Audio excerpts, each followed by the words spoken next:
Welcome back. You're still watching the Daily Debate, and I am honored to be having with me in the studio for tonight Dr. Islam Anan, the lecturer of health policy and health economics at Ain Shams University. Thank you very much for being with us tonight. My pleasure, and the honor is all mine. Thank you. The pleasure is all mine. Dr. Islam, of course, we did see before the break one of the top stories, President Abdel Fattah al-Sisi having a meeting with Prime Minister Dr. Mustafa Madbouli, speaking about the objectives and the achievements of the past cabinet and looking forward to what will be happening in the field of health. Of course, one of the main fields that is a priority for the leadership under President Abdel Fattah al-Sisi. How do you see the achievements that took place under the past cabinet with Prime Minister Dr. Mustafa Madbouli, and of course there will be a change at least in terms of objectives and achievements?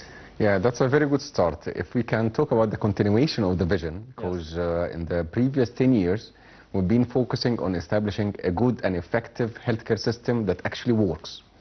And currently the vision that they would like to see in 2050, 2030 first phase and 2050 is to change the centricity of the healthcare to be more towards a person-centric rather than a system or a patient-centric. So instead of focusing that the Ministry of Health is there just to treat patients, no, it is there to promote health, to make the citizen more healthier, that he will not going to be patient in the future.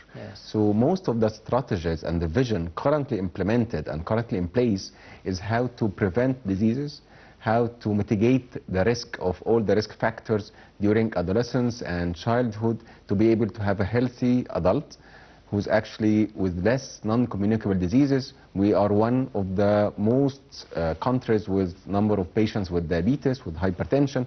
So we would like to decrease that. It will not going to be achieved if we are just treating patients. We would like to eliminate the risk factors, especially food, nutrition, lifestyle. And this is actually the new role and the vision of the Ministry of Health. Not hospitals only, but also to promote public health and better health for individuals. Yes, for the past decade, how would you see the initiatives made by President Abdel Fattah al-Sisi, the presidential initiatives to be eliminating virus C, for example, not just in Egypt, but for Africa as well, to be eliminating breast cancer for women.